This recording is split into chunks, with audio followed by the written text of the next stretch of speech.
To begin with, I want to congratulate Mr. Depp in winning the defamation case against Ms. Heard.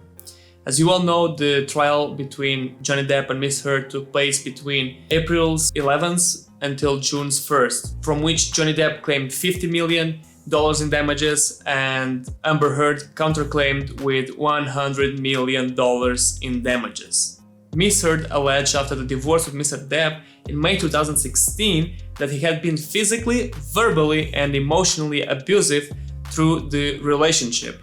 After Ms. Heard published a 2018 op-ed in the Washington Post stating that she had spoken up against sexual violence and became a public figure representing domestic abuse, Mr. Depp sued her for defamation, blaming the op-ed for damaging his reputation and career and causing him to sustain extensive financial losses. Everyone knows that Mr. Depp was excluded from the movies Fantastic Beasts and Pirates of the Caribbean and was assumed by Disney guilty until proven the contrary, while Amber was still a go for her movies. Hey, if you support Johnny Depp, don't forget to subscribe to the channel and like the video for more. This didn't only impact Johnny Depp's professional life but as well as the personal. He explained in an interview that it was difficult to imagine the way his kids must be getting bullied by others that think their father is abusive. In this interview, he said, "I'm sure it wasn't easy for my 14-year-old boy to go to school. You know what I mean? With people going, hey, look at this magazine, man. What, your dad beats up chicks or something? Why did he have to go through that? Why did my daughter have to go through that?" This trial was nothing as anyone would expect. As time passed, it became viral on TikTok, Instagram, YouTube, Facebook. Hundreds and hundreds of videos showing proofs that Amber was nothing more than a liar. A makeup company came forward through the social media stating that the makeup she was supposedly using to cover her bruises, didn't come out until the next year. Her lawyer tried to defend this accusation by stating that she didn't imply that she used that specific kit, but makeup in general. We all know that they were just trying to cover up one or more Amber's mistakes and lies in this case. Her lies don't end here. She stated that Johnny Depp pushed Kate Moss, an ex-wife of his, down the stairs. The actress comes later to the bench and testifies against Amber Heard, negating that happened and she distorted the reality of the incident. Did Mr. Depp push you in any way down the stairs? No. During the course of your relationship, did he ever push you down any stairs? No, he never pushed me, kicked me. Kate Moss fell on the stairs, that is true, but Johnny went to her, helped and carried her. The donation to the hospital with money that Amber Heard won in the divorce with Johnny Depp. $7 million. The donation never happened.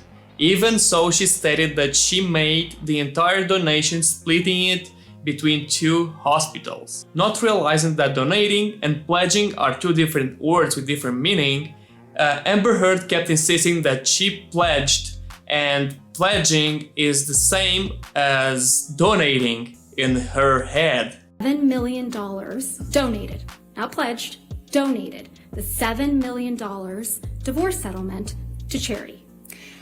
I use pledge and donation synonymous with one another. But I don't. Ms. Heard, I don't use it synonymously. That's how donations are paid. Ms. Heard. It wasn't enough the testimony of the psychologist Shannon Curry, stating that she has borderline personality disorder and histrionic personality disorder, said that Heard displayed reactive, overly dramatic presentation and used words like magical, wonderful to describe events. Heard, she said, fitted between princess and victim. It's amazing how this trial went back and forward. Johnny Depp had to collect an insane quantity of proof and witnesses in order to win this trial. If it was the other side around, Amber Heard would have won the case much faster and had won more money than Johnny. Also, we cannot forget about the cheating with Elon Musk and James Franco. This isn't proved, but we are big enough to know that what was going on with all the secrecy.